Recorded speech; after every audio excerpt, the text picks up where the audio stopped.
بسم الله. من شأن العارفين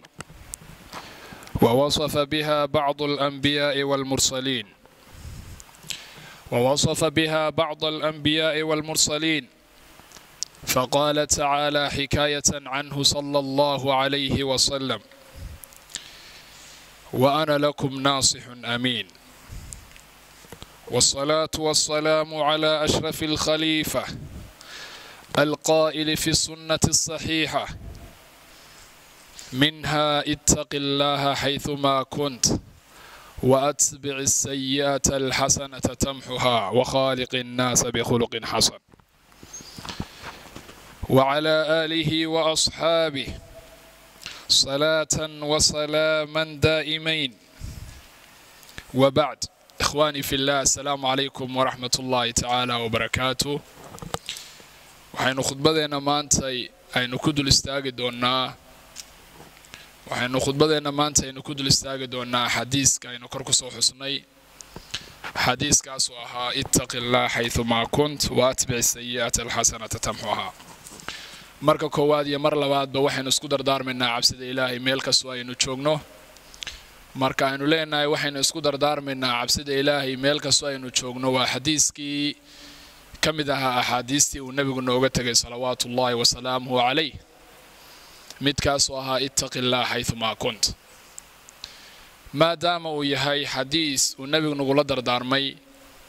waa muhiim qofka muslimkaa in laga helo arrimahaas uu xadiisku uu sheegayo. dabcan xadiidkaas wuxuu ka hadlayaa 3 qodob oo ay muhiim u tahay qofka muslimkaa in laga helo. midka koowaad uu xadiiska uu sheegayo waa cabsida ilaahay.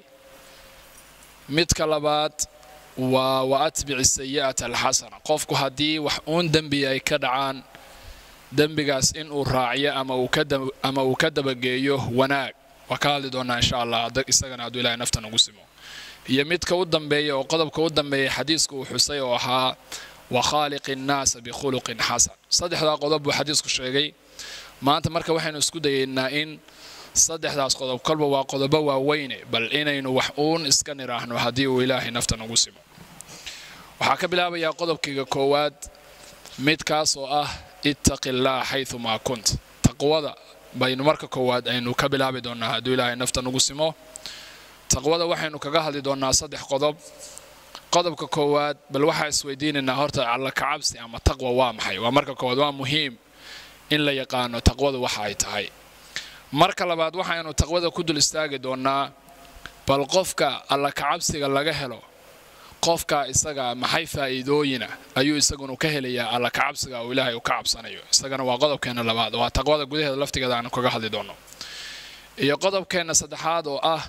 waqtigan maanta la joogo iyo muhiimadda ay leedahay qofka muslimka oo ilaahay rumeeyey in iyadana laga helo alla ka cabsiga. insha allah 3daa qodob ayaynu qodobkeena koowaad ku dul istaagaynaa.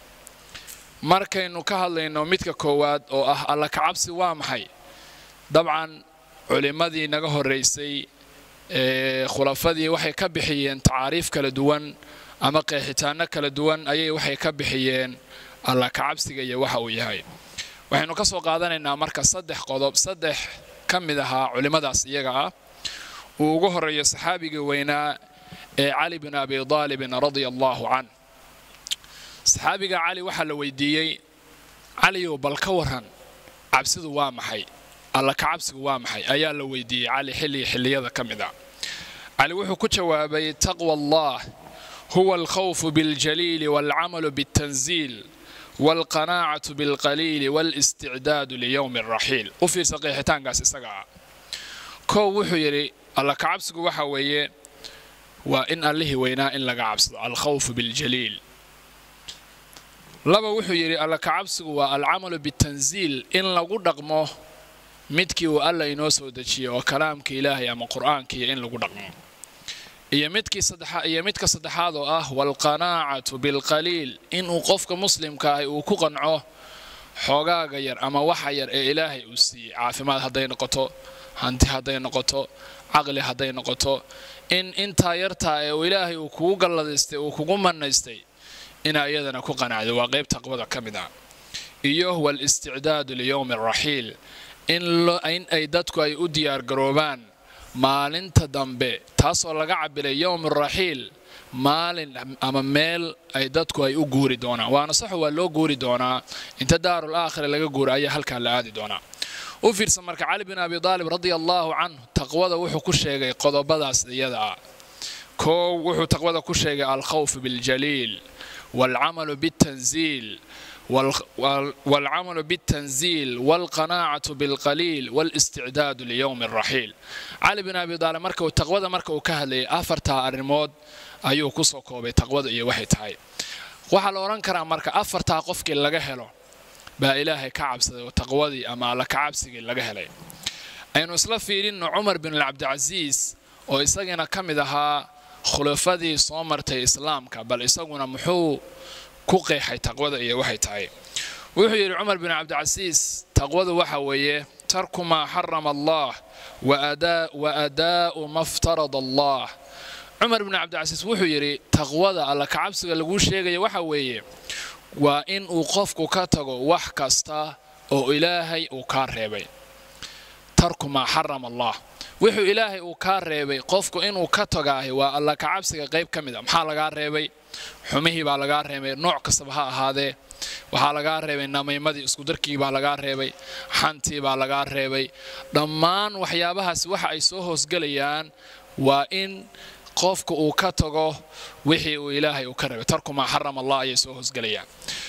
وسيوته وحير هدنا الله كعبسك وحوي وأداء ما افترض الله إن أوقفك أوقبته أو أوقته وحي إلهي أكواجب يلي وحو إلهي أكواجب يلي عبادتي سي إن أوقفك قبته والله كعبسك ويان إنتبع وفير سمركا قفك إن أوقته وحي إلهي أكحرمي يا إن أسميه وحي إلهي أفري بوحى لقوت المامي كرا عبسده إن أيتهاي waayahay sidoo kale culimadu mar ay qeexayeen alla ka cabsiga waxay ku sheegeen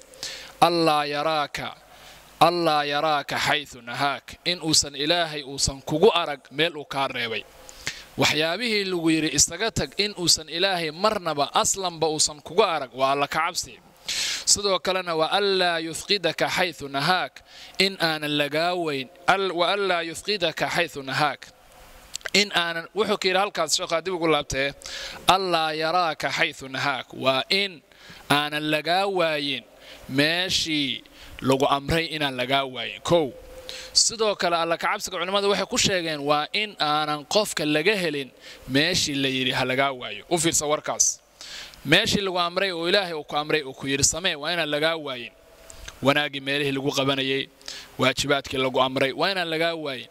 maye waa in maaragtay aadan la iman wixii laga reebay iyaduna waa la ka cabsiga weeye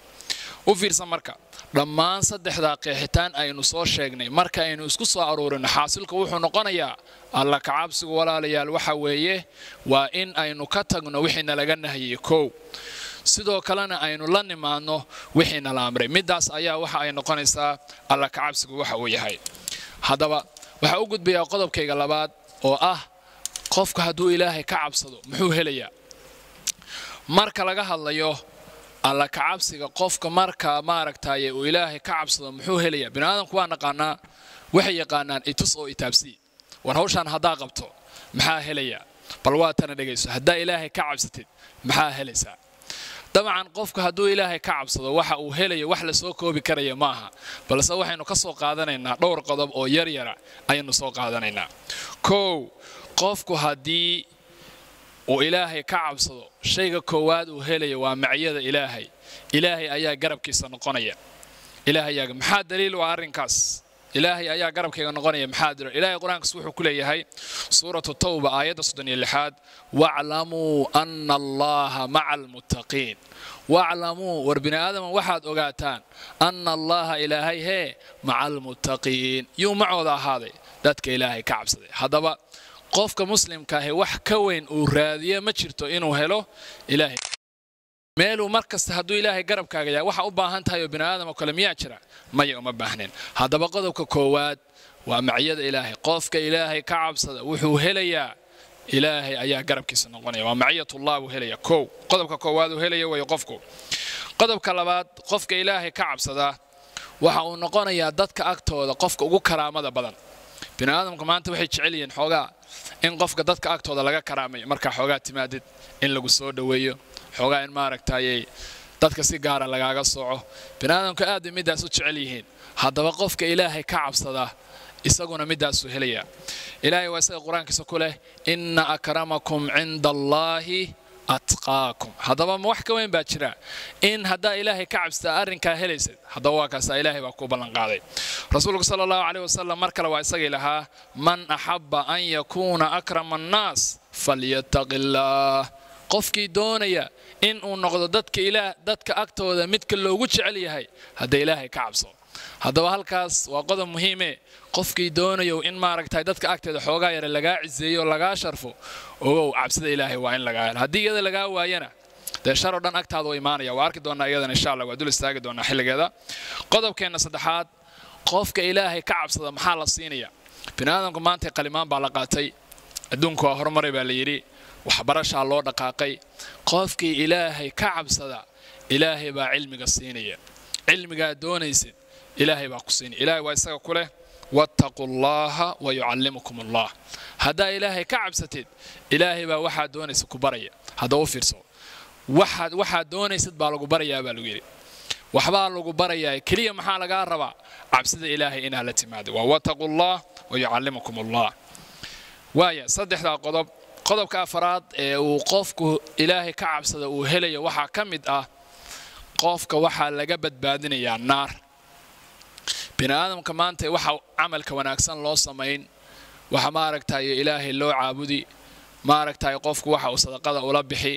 waxa uu qofku wanaaga u samaynayaa waxyaabaha ka midka waxa ka mid ah in ilaahay uu naga badbaadiyo naar ilaahay naga badbaadiyo naare waxa ka mid ah marka waxyaabaha uu helayo qofka ilaahay waynu ka badbaadinaynaa dadka ilaahay ka cabsada waynu badbaadin doonaa oo waxaynu ka badbaadin doonaa naarta ayaynu ka badbaadin doonaa waa qodobkeena afraad qodobkeena shanaad ee qofka ilaahay ka cabsada uu helaya waxa weeye qofka ilaahay ka cabsada waxa laga furdaamin doonaa xaaladaha adag ayaa qofka laga furdaamin doonaa ay ka mid tahay irsaaqadii ay ka mid tahay xanuunaadkii ay ka mid yihiin ciriiriga qofka soo wajaha nooc kasta ay xaaladaha adduunka iska yihiin waxyaabahaas oo dhan qofka ilaahay ka cabsada waa laga furdaamin doonaa maxaa daliil u haysaa arrinka waa kan ilaahay quraankiisa wuxuu ku leeyahay waman yattaqi llaaha yajcal lahu makhraja u fiirsa markaas qofka ilaahay ka cabsada waxaynu u furi doonaa makhraj meel uu ka baxo meel aa ka baxday waa helaysaa mar haddaa ilaahay ka cabsi keliya shardiga kugu xiran muxuu yahay waa in alla ka cabsiga waa maxay horaa usoo sheegnay waa in wixii lagu amrayna lagaa helo wixii lagaa reebayna maxay inaad ka hartid weeye sidoo kale ilaahay quraankiisa wuxuu ku leeyahay waman yattaqi llaaha yukaffir canhu sayi'aati qofkii ilaahay ka cabsada waxaa loo dhaafi doonaa dembiyadii uu galay iyadana waa laga tirtiri doonaa oo waa loo dhaafi doonaa weeye dhammaan qodobada aynu soo sheegnay waa qofkii ilaahay ka cabsada waxyaabaha uu heli doona weeye aynu mar labaad dib ugu laabano noqdooyinkaas waxaynu soo niri qofka ilaahay ka cabsada waxaa la siin doonaa macyada ilaahay buu heli doonaa qofka ilaahay ka cabsada waxa uu noqon doonaa dadka agtooda midka loogu jecel yahay qofka ilaahay ka cabsada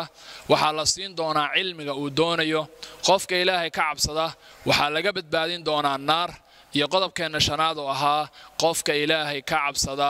waxaa laga furdaamin doonaa xaaladaha ama mushkiladaha qofkaas haysta nooc kastoo ay yihiin keliya hal shardi baa kugu xiran waa in laga helo cabsida ilaahay haddaba qodobadaas aynu soo sheegnay qofka ilaahay ka cabsada ayaa iskale dhowrkaa qodob lixdaa qodob horaa usoo sheegnay waa soo koobaynay looma ballanqaadin madaxweyne xildhibaan looma ballanqaadin injineer looma ballanqaadin ee cidda loo ballanqaaday waxa weeye waa qofka maxay ilaahay ka cabsada weeye allah naga yeelo kuwa ilaahay ka cabsada meel kastoo ay joogaan ittaqillaah xaythumaa kunt qodobka koowaad uu ka hadlaya waxa ay cabsida intaasoo qodob baa ku fiirinaynaa qodobkayga u dambeeyay oo cabsida ka hadlaya waxa weeye waqtigan maanta la joogo waa xilli ay fitantu ay aad u faafeen waa laga maarmaan marka qofka muslimka ah inuu ilaahay waqtigan kaga cabsado waa xilli ay beentii faaftay waa xilli ay xumihii faafay waa xilli maaragtayay cid kasta maantay garaadlaawe iyo midkii garaadka lahaaba la isugu keenay hal meela ay xaaladihii fitantu ay aad u faafeen marka xilligan muhiimadda ay leedahay in lagu dadaalo taqwada alle aad bay muhiim u tahay weeye qodobka labaad oo xadiiska uu ka hadlay wuxuu ahaa wa atbi'is sayyi'ata alhasana qofku hadii uu taqwada ilaahay alla ka cabsiga isaga haduu wax yar oo gabood fala uu kala yimaado tusaale qofkii waxa la yiri ilaahay ka cabso xogaa mar baa dambi ka dhacay binaadamku waa iska ehelo dambi weeye xogaa dambi baa ka dhacay maye gaf yara xogaa ka dhacay maye ma aragtay adigu gaf baa gashay maxaad gafka ku daaweynaysaa rasuulka noo sheegay waa atbi'is sayyi'ata alhasana xumaanta ka dhacday ha yaraato ha weynaato kaliya maxaa raacinaysaa baa lagu yiri waxa raacinaysaa wanaagaas culimadu wax badan bay ku fasireen waxa kamid ah wanaagaas xasanada wax badan bay culimadu ku fasireen waxa kamid ah qofku inuu wanaag sameeyo awal hore xumaan baa sameysay dambi baa ka dhacay xumaanta sameysay waxa ka daba geynaysaa wanaag sadaqa ha ahaado quraan ha akhris ha ahaado sunnayaasha abaysada ha ahaado salliga nabiga waa la timaad ha ahaado wax uun wanaag adigu ka daba culimadu ku fasireen may xasanada culimadu mar labaad bay fasireen waxay ku fasireen inuu qofka muslimka ah uu toobad kala yimaado dambiga la timi inaad toobadiisa inaad la timaadid inaad dib uga soo laabato dambiga la timid in ma aragtay ilaahu iga cafiyo shuruudihii toobada inaad la timaadid waayahay toobada qofku haduu la yimaado wanaaga haduu la yimaado muxuu helaya xadiiska ku qoran tahay tamxuha faa'iidada ay leedahay waxa weeye wanaagaas uu qofku la yimi waxa uu tirtiraya dambiga isaga ahaa xogaa beentii aa sheegtay ma aragtay dambigii aan la timi kaliya shayga ka tirtiraya wuxuu yahay waa wanaaga aan la timid weeye labada qodob ee hore marka in ilaahay laga cabsado koow iyo in dambiga la raaciyo wanaag ومعاملة كده حيث قفك مسلم كأما مؤمن كإلهي إلهي معاملة كده حيث ويه معناها والحرير كده حي أذيك إلهي والله بدرس إن إلهي كعب ستيد سكر هدو وحون جفه أما قبض فلا وكادعه إن ما ركتاي التي ما دي وناجينا راعيسيد قدم قدام بحديث وكهل وحيد وخالق الناس بخلق حسن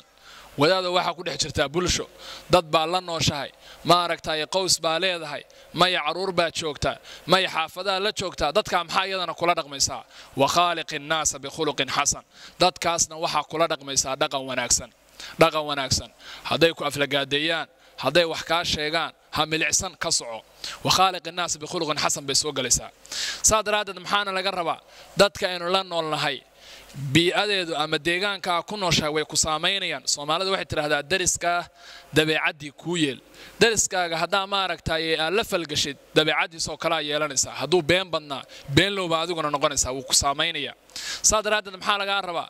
in bulshada kula nooshahay in kula dhaqantid maxay wa khaliqin naas bi khuluqin hasan dhaqan wanaagsan in qofka kula ma aragtay kula dhaqantid waxaan ku soo gabagabeynayaa waxay tahay taqwada ilaahay ama cabsida ilaahay waa wixii loo dardaarmay annaga iyo ummadihi naga horeeyay waxaynu isu dardaarmaynaa maanta fadhigeenan inaynu ilaahay ka cabsano qodobkaas maanta isku dardaarmaynaa cabsida ilaahay qofku haduu ilaahay ka cabsado waxa la yiraahdaa cabsida taqwada ilaahay waxa ay fura u tahay dhammaan wixii wanaaga oo gabyaagi waa isagii lahaa تقوى الإله مدار كل سعادة واتباع أهوى رأس شر حبائل وفير سواركاس وحير قبياقي تقوى الإله إلهي أولا قعب صداهي ومدار كل سعادة وناق دمانتي انت وكسو وريغاني كل اللاباني اوسان حقا وقبحيني وعبسد إلهي قفك هدو صدق الله بحو هدو قرآن أخريو هدو وناك كلا سميو هدو صون لي مادو دمان وحاسم محين نقونيا والله كعبس بين نقونيا صادر هاديد وناك أوردان كما بحي عبسد إلهي هاي كوران حمان أوردان إيضنا حمان أوردان وإن قفك أوراعو هوديسا hadduu qofka muslimka ah uu hawadiisa raaco xumaan kale u dhiman habeeraati ma jiro gabayagaas aan noo sheegay waa tibaacu ahwa raasu sharri habaa'ila ilaahay marka naga yeelo dadkii taqwadiisa ku dadaala ilaahay naga yeelo dadku uu ku arsaaqo dabcan waa arsaaq baa la oran karayaa oo ilaahay qofka taqwada uu ku arsaaqo ilaahay marka kuwaas nagu daro wa hada sallu wa sallimu ala man amarakum allah bi salatu wassalaam حيث قال إن الله وملائكته يصلون على النبي يا أيها الذين آمنوا صلوا عليه وسلموا تسليما هذا وبالله التوفيق والسلام عليكم ورحمة الله وبركاته